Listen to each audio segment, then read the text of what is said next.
Bismillahirrahmanirrahim. Assalamualaikum warahmatullahi wabarakatuh.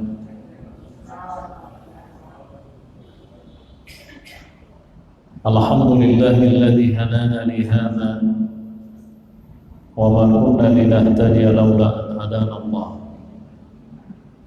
Wassalatu wassalamu ala Rasulillah Muhammad ibn Abdullah wa ala alihi wa man walah. Wa ba'du. Bapak Ibu sekalian, para jamaah maghrib yang dimuliakan oleh Allah Subhanahu wa taala. Alhamdulillah, pada malam yang berbahagia ini kembali kita melanjutkan pengajian kita, dan insya Allah kitab yang kita akan baca pada kesempatan ini adalah kitab yang ditulis oleh seorang ulama besar yang hidup di Makkah, dan beliau adalah memang seorang ulama Makkah, Al-Mawfu'lah As-Sayyid Muhammad Alawi Al-Maliki Al-Hasani. Kitab ini ditulis dan diberi nama dengan Mafahim Yajibu An-Tusahhah. Kalau diindonesiakan artinya beberapa pemahaman yang harus diluruskan, beberapa pemahaman yang harus diluruskan. Di dalam kitab ini halaman 109 atau 106 ada satu pembahasan yang sangat menarik, dan ini butuh penjelasan supaya kita pertama tidak terjebak ya dengan istilah-istilah yang barangkali memang oleh sebagian orang itu sangat kental dengan istilah itu, tetapi pada waktu yang sama istilah itu memang harus dikaji dan didalami.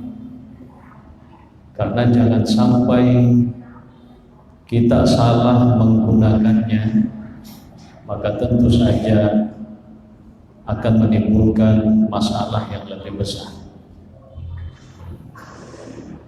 Pada prinsipnya, masalah agama dalam bahasa ulama ada yang tidak boleh diingkari dan ada yang memang harus diingkari. Mana yang tidak boleh diingkari adalah masalah-masalah agama yang memang diperselisihkan ulama. Itu tidak boleh diingkari. Ya, sehingga ada kaidah agama mengatakan ya, la nunkiru al-mukhtalafa fihi, la nunkiru al-mukhtalafa fihi, wa innama nunkiru al-muttafaq alaihi. Kita tidak mengingkari masalah-masalah agama yang diperselisihkan hukumnya oleh ulama, tetapi yang kita harus ingkari adalah apa yang sudah disepakati ulama. Ya, kalau hukumnya seperti ini dan itu disepakati semua ulama, maka itu yang kita harus pegang dan harus mengingkari orang-orang yang berseberangan dengan hukum itu. Ya. Nah, di dalam kitab ini disebutkan baina ni'matil bid'ati wa bi'satil bid'ah. Ini persoalan bid'ah yang kita mau bahas. Wa inna minal adaiya ulaika alladziina yansabuna anfusahum ila salafis salih. Faqalu yad'una ila salafiyyati bihajjiyatin juhala wa asabiyatin umyan wa bi'uqulin aqilatin wa afhamin sakimatin wa sudurin dayyikatin ya wa tunkiru kulla mukhtara'in mufidin bid'ah annahu bid'ah. Intinya adalah ada sebahagian orang ya yang menisbahkan dirinya kepada para ulama salaf. Saya ingin menjelaskan sedikit manakah yang dimaksud dengan salaf. Siapakah mereka ulama-ulama salaf itu? Ya, salaf itu artinya dalam bahasa, dalam makna bahasa sederhana adalah yang sudah lewat. Ya, sekarang khalaf yang belakangan, salaf yang sudah lewat. Terus yang lewat itu siapa? Tidak semua ulama-ulama yang hidup di masa lalu itu disebut dengan ulama salaf. Karena ternyata ulama salaf itu pengertiannya, salaf itu artinya adalah 300 tahun pertama. Itulah salaf. Dan 300 setelah itu tidak masuk dalam kategori salaf. Nah, kalau teori ini kita pakai, maka kemudian yang kira-kira masuk dalam kategori salaf adalah sahabat, tabi'in, dan kira-kira tabi'in, ya, tabi'in, karena itu bisa diperkirakan 300 tahun pertama mereka hidup. Belakangan itu khalaf. Ya, termasuk siapa yang khalaf? Banyak. Imam Abu Hamid Al-Ghazali adalah khalaf. Imam Nawawi adalah khalaf. Imam Ibnu Taimiyah adalah khalaf. Imam Ibnu Qayyim Al-Jauzi adalah khalaf. Imam Asy-Syafi'i adalah khalaf. Imam Ibnu Qayyim Al-Jauzi adalah khalaf. Banyak sekali. Tidak masuk salaf. Ibnu Taimiyah kalau teori 300 tahun di awal itu bukan salaf, tapi dia adalah khalaf. Ya. Nah. Oleh karena itu, wa hadza ma haqqaqahu ulama usuli min salafi hadhihi ummati radhiyallahu anhu. Nah, di sini oleh guru kita ya, As-Sayyid Muhammad Alawi Al-Maliki mengatakan ya, yajibu alaina an numayyiza baina anwa'il bid'ati. Wajib atas kita untuk membedakan macam-macam bid'ah itu. Wa annahu, dengan mengatakan inna minha al-bid'atul hasanatu wa minha al-bid'atus sayyi'atu, dengan mengatakan secara ringkas bahwa ada bid'ah yang baik dan ada bid'ah yang jelek. Ya, ada bid'ah yang baik, ada bid'ah yang jelek. Dan ini yang sudah diterangkan oleh para ulama. Ya, Siapa mereka? Kal Imam Al-Izz bin Abdus Salam, seperti Imam Al-Izz ibnu Abdus Salam. Imam Izzuddin bin Abdus Salam itu adalah seorang ulama besar dalam mazhab Syafi'i yang digelari di dalam mazhab Syafi'i dengan istilah Sultanul Ulama, ya, pemerintah mandritai. Itu gelarannya Imam Al-Izz bin Abdus Salam. Dia menulis banyak kitab, termasuk diantaranya adalah Qawaidul Ahkam, ya. Wal Imam An-Nawawi, Imam Muhyiddin An-Nawawi juga adalah seorang ulama besar dalam mazhab Syafi'i. Gelarannya dalam mazhab Syafi'i adalah Asy-Syaikhan, Maha Guru. Ini semua ulama yang mengatakan bid'ah hasanah wa bid'ah sayyi'ah ada. Wal Imam As-Sayuti, Jalaluddin As-Sayuti adalah juga seorang ulama Syafi'i. Dia ahli hadis, ahli fikih, ahli sejarah, ahli tafsir. Ya, dia punya tafsir namanya Ad-Durrul Mansur fi Tafsir bil Mansur.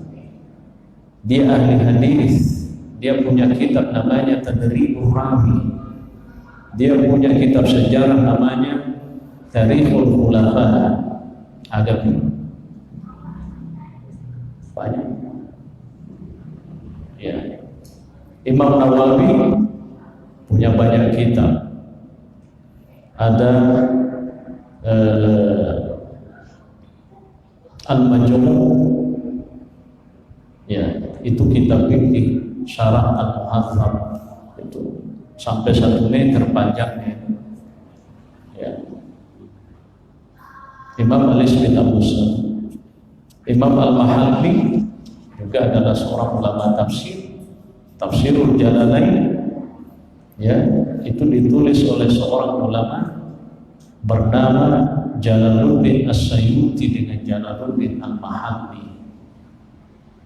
Imam Ibnu Hajar Al-Asqalani itu adalah seorang ulama besar mazhab Syafi'i. Dia adalah ahli hadis, juga ahli tafsir. Ya. Dia mensyarah kitab-kitab hadis. Ada juga Ibnu Hajar Al-Haythami, itu juga seorang ulama mazhab Syafi'i. Semua ulama yang kita sebutkan ini adalah semuanya menyatakan bahwa bid'ah itu ada yang baik, ada yang tidak baik. Baik, itu penjelasannya Imam As-Sayyid Muhammad Alawi Al-Maliki, bukan saya. Lalu kemudian yang kedua, wal ahaditsu nabawiyyah yufassiru ba'daha ba'dha. Ini kaidah bahwa hadis-hadis Nabi itu antara satu dengan yang lain itu juga saling menjelaskan, saling menafsirkan. Ada hadis ditafsirkan dengan hadis, ada ayat ditafsirkan dengan hadis. Tidak ada hadis ditafsirkan oleh Al-Quran, tapi yang ada adalah Al-Quran ditafsirkan oleh hadis dan hadis ditafsirkan dengan hadis, atau Al-Quran ditafsirkan dengan Al-Quran. Ya. Wa yukammilu ba'daha ba'da, dan saling melengkapi. Hadis dengan hadis dengan hadis dengan hadis itu saling melengkapi. Walaupun min an-nadhr ilaiha nadhratan wahidah mutakamilah. Ya. Walidha najidu katsiran min al-ahadits asy-syarifati tahtaju fi tafsiriha ila aqlin 'aqilin wa fikrin sakibin. Oleh karena itu, kata guru kita di sini, kita mendapatkan banyak hadis Nabi yang membutuhkan penjelasan. Artinya banyak hadis itu perlu didalami makna dan tujuannya. Tidak boleh ditelan mentah-mentah begitu saja. Ini yang harus dipahami. Sebagai contoh, wa min amthilati dzalika hadzal hadis, termasuk salah satu contohnya adalah hadis Nabi yang mengatakan kullu bid'atin dhalalah. Semua bid'ah adalah sesat. Memang ada orang tidak mengakui kalau ada bid'ah yang baik. Apa dalilnya? Dia hanya melihat tekstualnya hadis ini dengan mengatakan kullu bid'atin dhalalah. Semua bid'ah adalah sesat. Tayyib la ba'sa. Oke. Kita kasih perbandingan. Kullu bid'atin dhalalah. Ini hadis Nabi. Semua bid'ah itu adalah sesat. Berarti semua bid'ah sesat, tidak ada bid'ah yang baik. Oke. Itu kata guru kita di sini.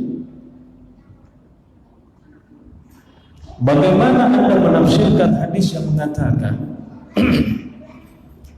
la salata bi hadratin ta'ami?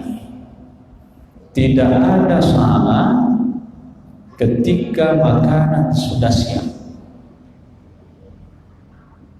Bagaimana Anda menafsirkan hadis? Dek gaga supaya nareko siap diantri.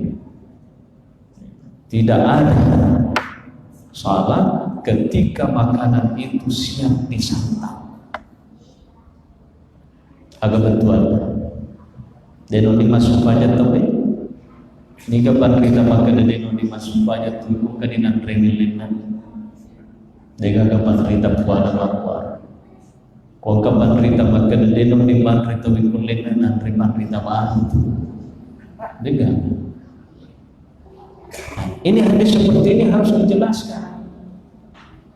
Yang kedua hadisnya sebagai contoh.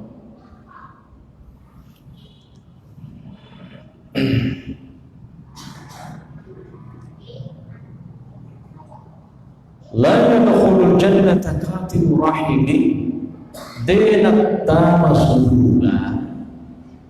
Orang yang memutuskan silaturahimnya. Coba kita adakan penelitian. Orang yang pernah hidup di dunia ini sampai detik ini, siapa-siapa yang memang terbebas dari pemutusan tali silaturahim. Adakah di antara kita yang memang sampai detik ini tidak pernah putus silaturahim? Kalau ada berarti Anda tidak masuk surga. Maka dia minta la yadkhulul jannata qatilur rahim denat tamasuka tuqbanturi silaturahim. Itu kalau menikmati hadisnya secara tekstual sama dengan kullu bid'atin dhalalah. Semua bid'ah adalah sesat. Jadi semua yang pernah memutuskan tali silaturahim nasa nabi tadena tamasuka. Kira-kira digana balik tak tanda menibawa galeta. Apakah kita sudah pernah memutuskan silaturahim? Ya, apakah pernah kita tidak baku omong? Berarti kalau kita tidak pernah baku omong dengan saudara semuslim kita, berarti kita memutuskan silaturahim. Itu artinya sama dengan kita tidak masuk surga. Lah, apa gunanya kita salat? Apa gunanya kita taubat? Lah, hadisnya jelas. Yang begitu. Hadis-hadis seperti ini kata guru kita harus dimaknai dengan baik, dipahami dengan baik. Silaturahim yang bagaimana yang diputuskan sehingga yang bersangkutan tidak masuk surga, gitu. Bid'ah yang bagaimana yang dimaksud sehingga kemudian disebut dengan bid'ah yang sesat. Itu perbandingan analoginya. Ya. Ada hadis yang lain. La yu'minu ahadukum hatta yuhibba li akhihi ma yuhibbu li nafsihi. Tidaklah beriman di antara kalian kecuali mencintai saudaranya seperti apa yang dia cintai pada dirinya. Apakah kita sudah mampu memperlakukan orang lain persis sama dengan memperlakukan diri sendiri? Susah kan? Kalau kita tidak mampu mencintai orang seperti mencintai diri, berarti dia itu teman-teman. Ini kan kira-kira paling mentebak pemakuan. Makanya hadis-hadis seperti ini harus dipahami. Ya, harus dipahami. Sama dengan hadis yang mengatakan begini, la salata li jaril masjid illa bil masjid. Dan gagas supayana cek dia tahu mak bali boga si bawa masjid kecuali kudi masjid masuk supaya. Bagaimana kita memahami ini hadis? Kalau tekstual hadis ini kita mau telan mentah-mentah jelas, maka polota masuk pajak kodi bolata nariko si tampe masjid bolata nasabah itu nasa maka daga dan belela keke hadis nahi la salata li jaril masjid illa bil masjid de gagas pajak bagi orang yang bertetangga dengan masjid kecuali salatnya di masjid. Itu kalau tekstual. Tapi ini hadis harus ditakwil, harus diberi makna yang cocok, sama dengan kullu bid'atin dhalalah. Perbandingan. Ya. Karena ada orang mengatakan kullu, semua. Ya, ini persoalan bahasa, semua. Yang mana pemakai itu la berarti D gitu. Sama kan pemaknaan hadis ini dengan yang di atas. Kalau mau ditekankan bahwa tidak ada bid'ah yang baik, berarti D itu gagas supajang asa dari rumah balibo lagi sebagai siji maga ni kung kato malasa maga ni kung kato din oleh coba maka dia lain kumalasa gagal dan dalilnya. Apa dalilnya? Apa dalilnya yang menjelaskan bahwa orang yang tidak bisa jalan sahaji sholatnya sekalipun bertetangga dengan masjid? Apa dalilnya dari Al-Quran? Tidak ada. Apa dalilnya dari hadis? Tidak ada juga. Berarti mau tidak mau hadis ini harus dipahami. Jelas ya? Jelas? Baik, khalas. Ya. Alhasil ya wa hadis bid'ati hadza min hadzal bab. Begitu juga hadis tentang bid'ah harus dipahami persis sama dengan memahami hadis-hadis yang kita sebutkan. Contoh tadi, denggaga supatan nariko sedia di nandriwi. Ya kan? Kalau hadis ini kita harus maknai, ya tidak semata-mata dengan tekstual, maka hadis kullu bid'atin dhalalah juga harus kita maknai dengan tidak semata-mata tekstual. Harus begitu. Ya. Tidak akan masuk surga seorang yang memutuskan tali silaturahimnya. Kalau hadis ini kita harus maknai secara tidak tekstual, maka hadis kullu bid'atin dhalalah juga kita harus maknai secara tidak tekstual. Kalau hadis yang mengatakan tidak ada salat bagi orang yang berdampingan rumahnya dengan masjid harus dimaknai secara tidak tekstual, maka hadis yang mengatakan kullu bid'atin dhalalah juga katanya harus dimaknai secara tidak tekstual. Masa ini dimaknai lain baru ini tidak mau, sama-sama hadis. Itu kata guru kita Imam As-Sayyid Alawi Al-Maliki. Tayyib, khalas.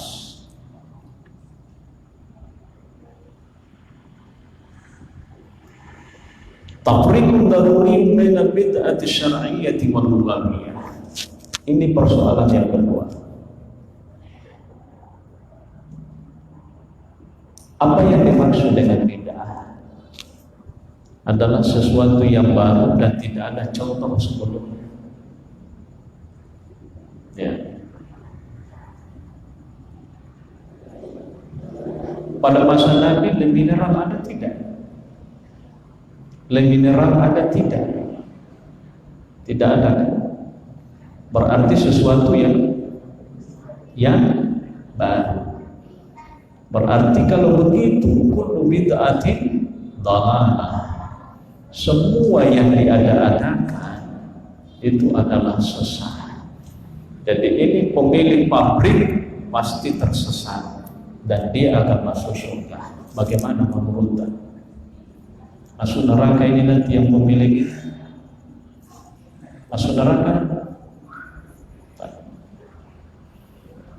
Orang yang tidak menerima kalau bid'ah itu ada yang hasanah, dia mengatakan ini persoalan dunia, bukan perkara agama.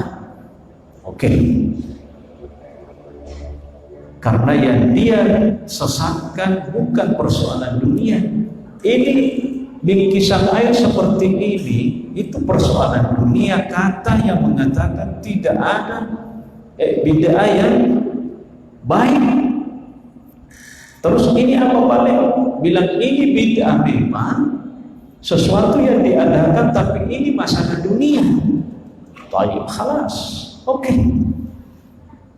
Kita bertanya, apa dasar Anda mengatakan kalau ini bid'ah duniawiyah? Apakah memang pada masa Nabi ada bid'ah diniyah, ada bid'ah duniawiyah? Tidak ada. Berarti Anda yang membuat. Apa dalilnya? Kalau ada perkara yang dibuat-buat mengenai masalah agama, ada perkara yang dibuat-buat tapi itu persoalan dunia.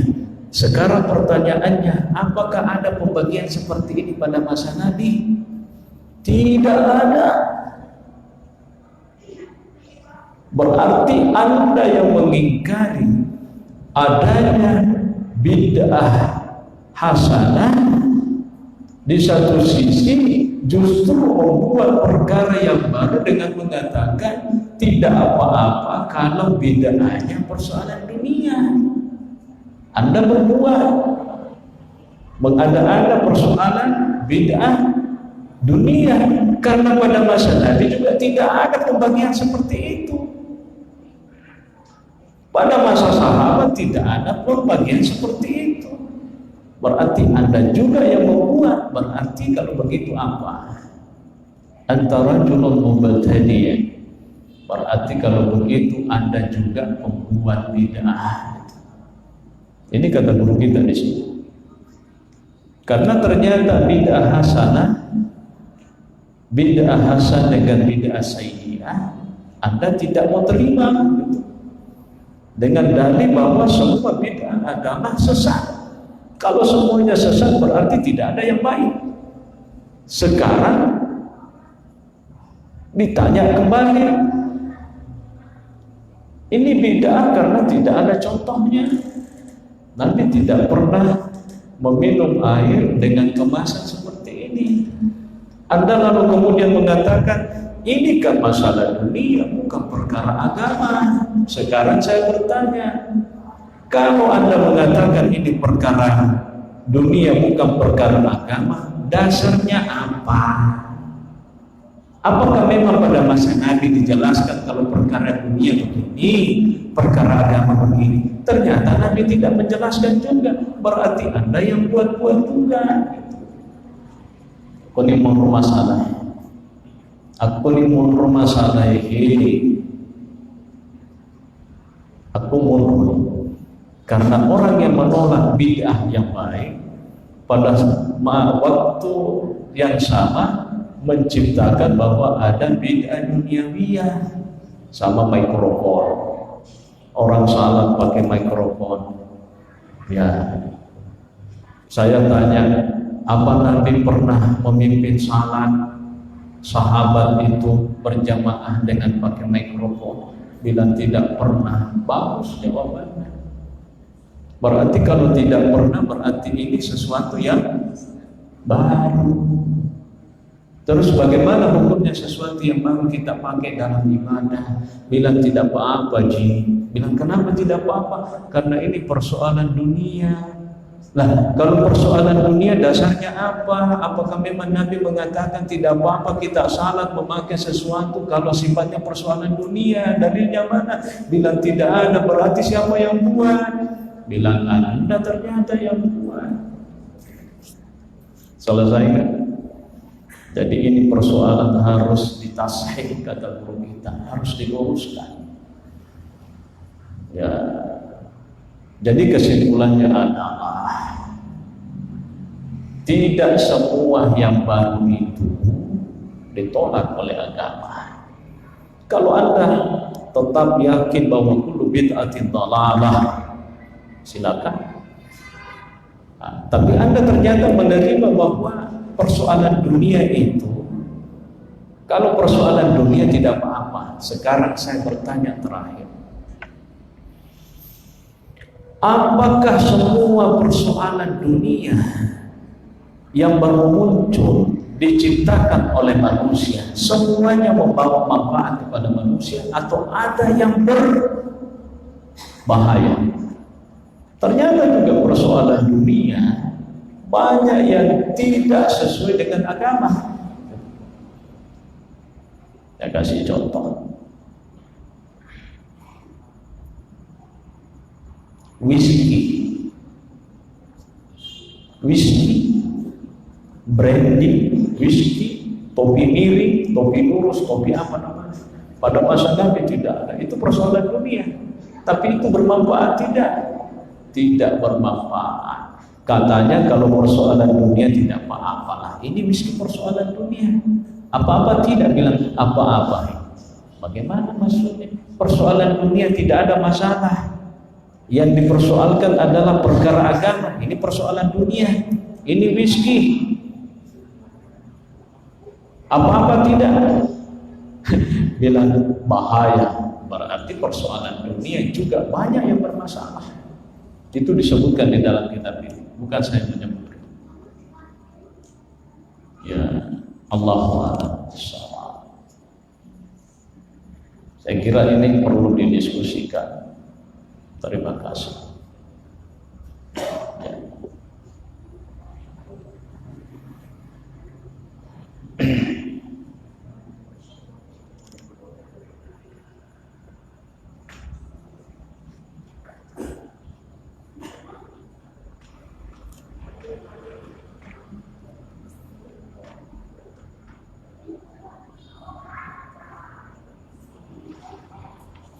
Baik, bismillahirrahmanirrahim. Assalamualaikum warahmatullahi wabarakatuh. Assalamualaikum. Dari saya terkait materi tidak sedikit sensitif karena banyak yang terjadi di dalam masyarakat, adanya doktrin yang mengatakan bahwa seperti di Indonesia ini adanya jaringan teroris yang mengatakan Indonesia hancurkan. Ada satu ideologis yang baru adalah agama Taliban yang menginginkan bahwa Indonesia masuk, menginginkan bahwa Indonesia menjadi negara Islam atau negara yang berbangsa saja.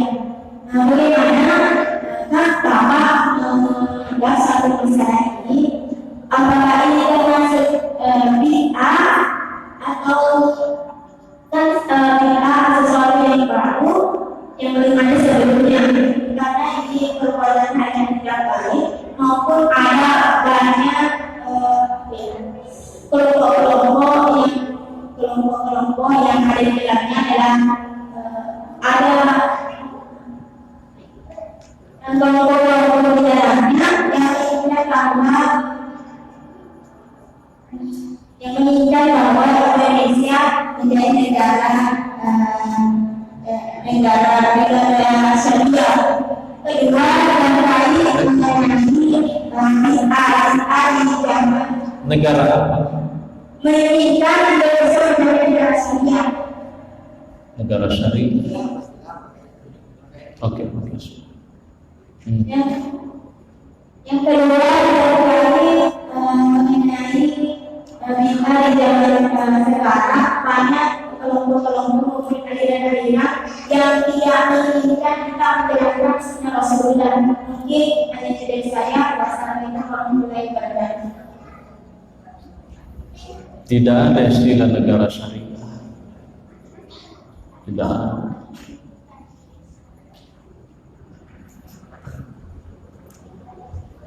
Agama syariah. Saya mau bertanya dulu, apa yang dimaksud dengan syariat? Saya minta maaf, apa yang dimaksud dengan syariat?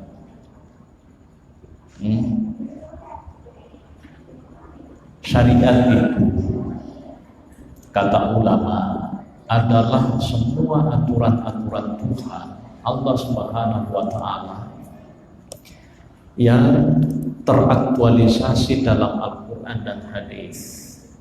Itulah syariat. Syariat itu punya 3 cabang. Ada akidah, ada muamalah, dan ada akhlak. Jadi syariat itu pokok cabang-cabangnya akidah, ada muamalah termasuk fikih yang bersifat terapan, dan ada akhlak, perilaku, etiket, nilai. Saya tanya, Indonesia ini harus menjadi negara syariah.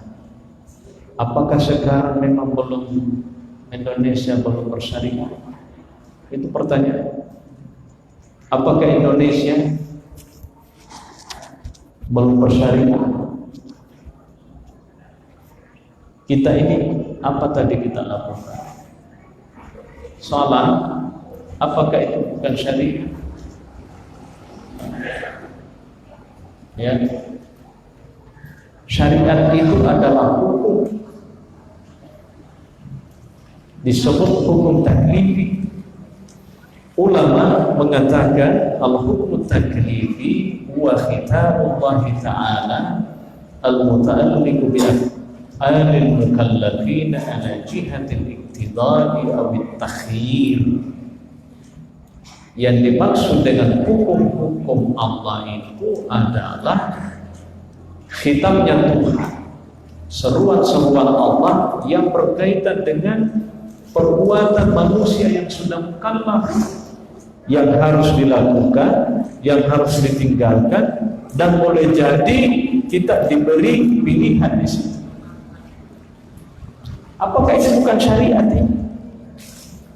Kita salat maghrib tadi, ini bukan syariat? Syariat. Ketika ada orang Islam menikah, apakah mereka menikah seperti binatang? Atau dia menikah karena harus ada yang nikahkan, harus ada saksinya, harus ada suami istri, calon, pengantin, dan harus ada saksi? Syariat. Apalagi? Jadi yang dimaksud dengan negara syariat itu apa? Itu istilah, walau syahada bil istilah, tidak penting. Ya, ulama mengatakan al-ibratu bil ma'ani wa laysa bil mabani. Yang menjadi tolak ukur itu adalah konten, bukan nama. Bukan nama. Iya, yang paling penting itu substansi, bukan aksesorisnya, bukan namanya. Iya. Sekalipun kita sepakat kalau ini adalah khamar, tapi kalau diminum pasti tidak dosa, karena ini air. Kan gitu. Jadi substansinya dilihat airnya.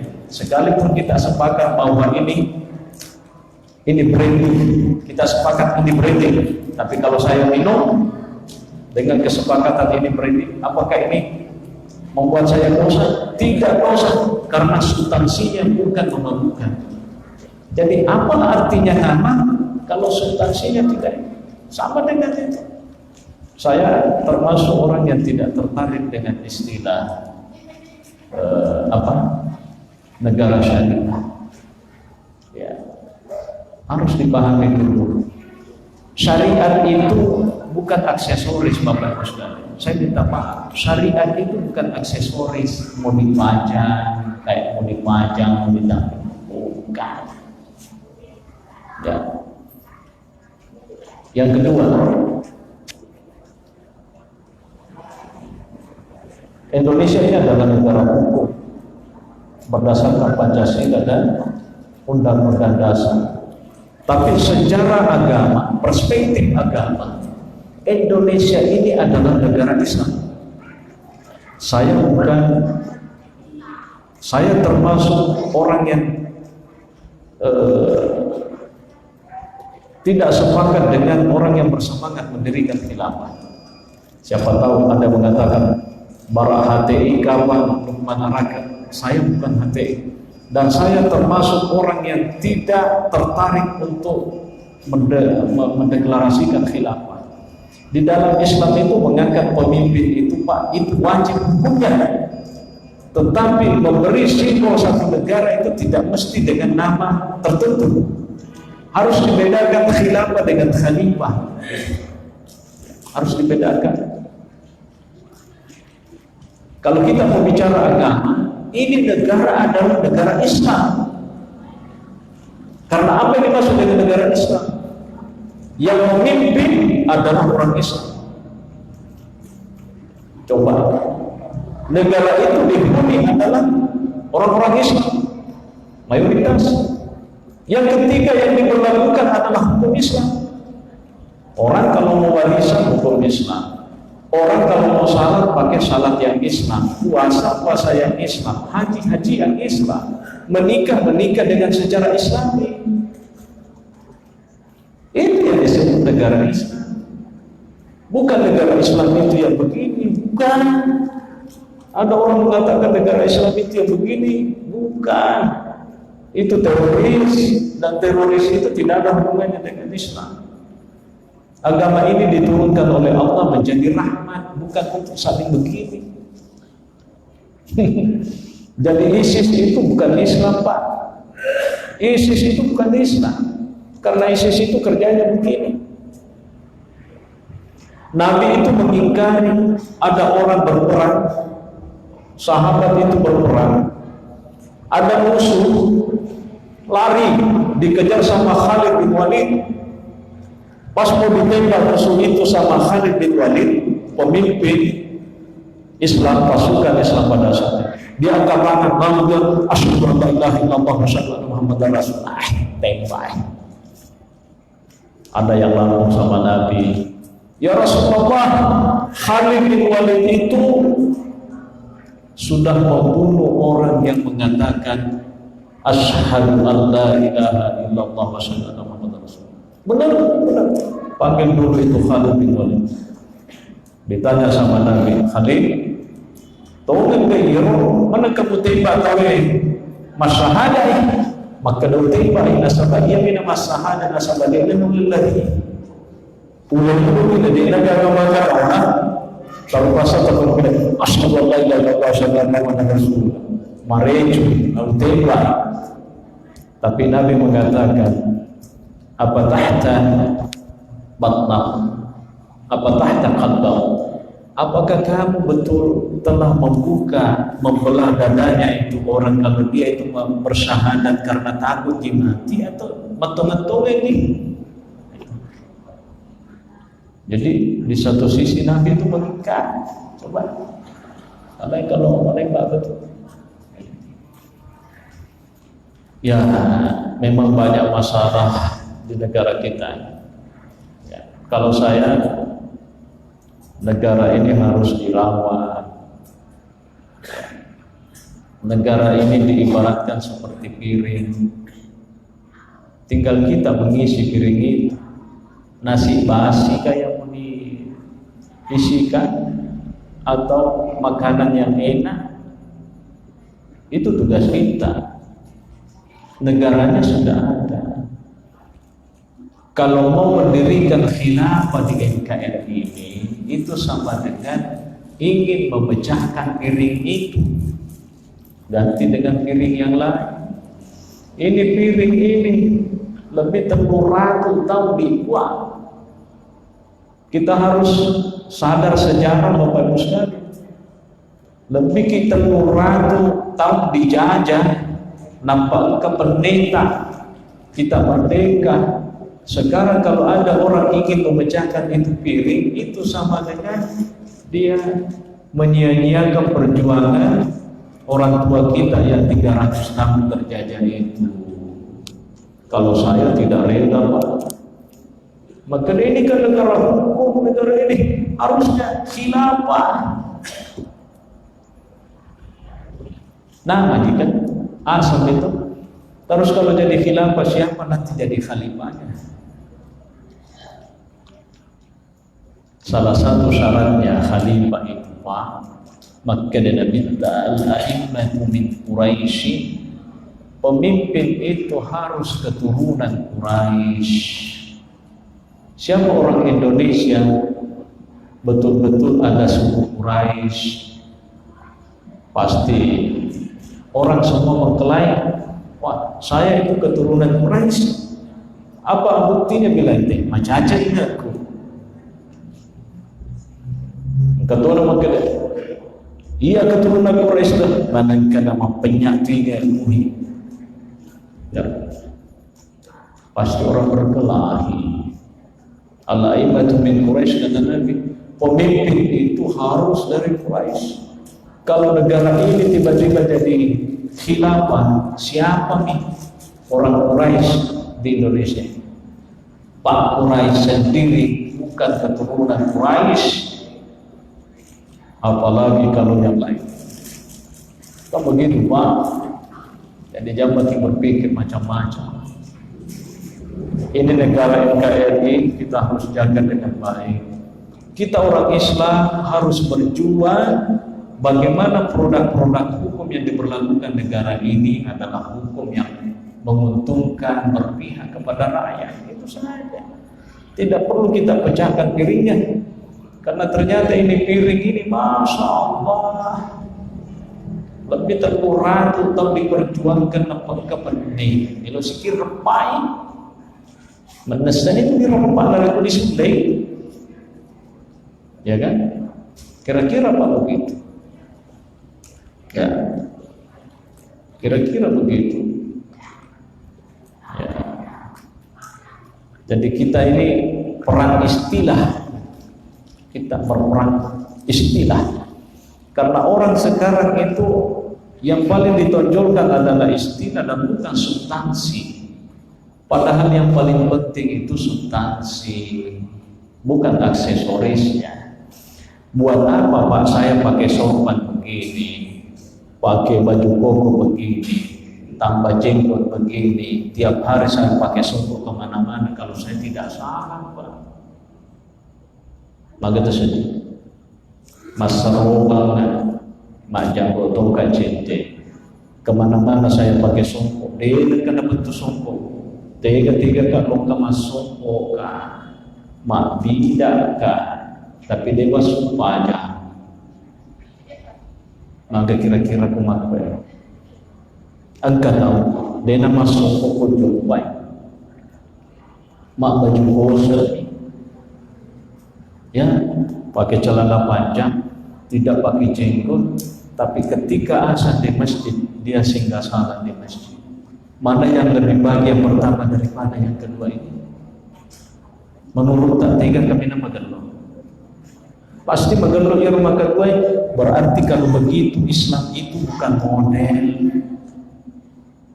Ya, tania modelnya naita selengi, tania yero modelnya naita selengi. Tapi itu makanya nakin minta inna Allah la yanzuru ila suwarikum wala ila ajsamikum walakin yanzuru ila qulubikum yurnaitakum Allah Ta'ala ini.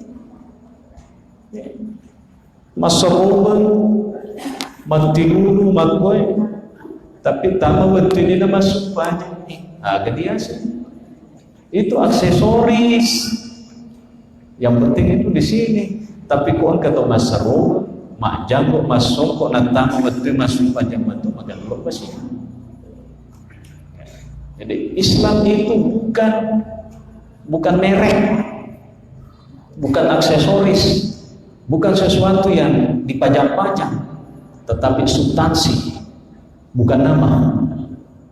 Ya, bukan nama. Coba ya, negara ini kalau jadi khilafah pasti mangkagak tau ya, mangkagak akan lebih kacau. Dan Islam mengatakan darul mafasidi muqaddamun ala jalbil masalih. Menolak kerusakan jauh lebih penting ketimbang membawa masalah. Daripada saya musuh-musuhi kimatu, si musuh kimatu lebih baik jangan. Aman nih kuat, alhamdulillah. Indonesia ini Bapak Ibu sekalian, ini termasuk negara yang aman. Coba kalau kita ke Timur Tengah, tidak aman. Tidak aman. Kita ini alhamdulillah negara kita ini aman. 24 jam kita mau keliling boleh, mapamula pura masuk pada bisa narabi suruh kita keliling boleh aman. Apalagi yang mau dicari lebih daripada itu? Ya kan? Tidak ada kan? Ya, gitu. Saya kira itu penjelasannya. Terima kasih.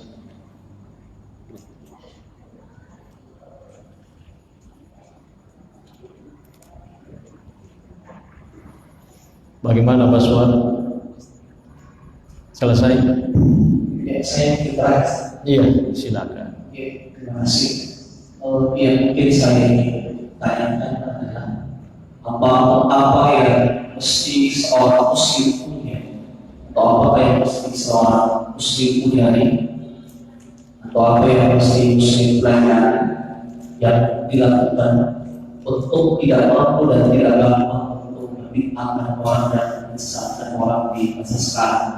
Karena saat ini tentu saja persoalan bid'ah dan menyesatkan itu sangat mudah untuk dilakukan. Untuk itu pertanyaan saya, apa kira-kira untuk setiap muslim agar tidak mudah membid'ahkan dan menyesatkan orang? Terima kasih. Iya. Dua saja. Mari kita belajar dengan baik dan jangan fanatik. Belajar dengan baik dan jangan fanatik. Itulah ulama-ulama kita dahulu. Imam Abu Hamid Al-Ghazali, seorang ulama besar, ketika baru sekian banyak kitab yang dibaca, dia selalu mengatakan ini keliru, ini keliru, ini keliru. Tetapi semakin banyak buku yang dia baca, dia semakin bijak. Oh, ini memang tahu benar ini. Oh, ini benar, ini benar. Jadi kita belajarlah. Belajar. Dan jangan kita menampilkan sejarah. Kita melihat ulama-ulama kita dahulu. Ya, mereka itu ilmunya Masya Allah, tapi tidak mudah. Ya, tidak mudah menyalahkan. Kita sekarang ini ilmunya kurang, tapi sangat mudah menyalahkan. Itu kelemahan kita. Deto menoma guru tapi dipuji mempantas salah. Gitu. Yang lebih celaka karena terkadang kita terlalu angkuh terhadap ulama. Saya tidak mau mendengarkan pendapatnya ulama, yang saya mau adalah pendapatnya Nabi. Anda bisa memahami pendapatnya Nabi itu dari mana? Saya tanya, Ki, dari mana kita dapat pendapatnya itu Nabi? Bilang guru saya. Itu guru tak dari mana? Bilang dari gurunya. Gurunya dari mana? Bilang gurunya. Berarti ulama juga. Katanya tidak terima kalau pendapat ulama. Ya nasannya Nabi minta buruk-buruk. Terus cara nanti siapa kada Nabi minta makun. Ni kepala turuni. Maka dan guru orang rengat guru. Berarti tanya Nabi minta kan? Tinggi boleh malah guru na. Oleh tiga guru na. Berarti ulama matu. Tiga ada orang terlalu angkuh terhadap ulama. Bahkan di televisi itu kan pendapat ulama. Kita ini pendapat Nabi. Apa gunanya Nabi mengatakan ulama warasatul anbiya? Ulama itu adalah pewaris Nabi. Di mana itu hadis dibawa? Kalau kita mengingkari ulama berarti mengingkari hadisnya Nabi yang mengatakan bahwa ulama itu adalah pewaris Nabi Sallallahu Alaihi Wasallam. Jadi itu intinya, mari kita belajar, dan jangan kita fanatik. Perbedaan pasti terjadi, tapi perbedaan itu harus membuat kita lebih bijak dengan tidak mudah menyalahkan orang lain, apalagi sampai menuduh ini dengan label-label macam-macam. Ya mikoban satu ngisale pasti patuju nih. Misalnya kau ketemu sumpah aja makan rupangi, maka aja musalahkan pada itu menyalahkan, disalahkan asal digagal tuh sumpah aja makan rupang. Gitu maksudnya Pak. Allahu a'lam. Fatihah.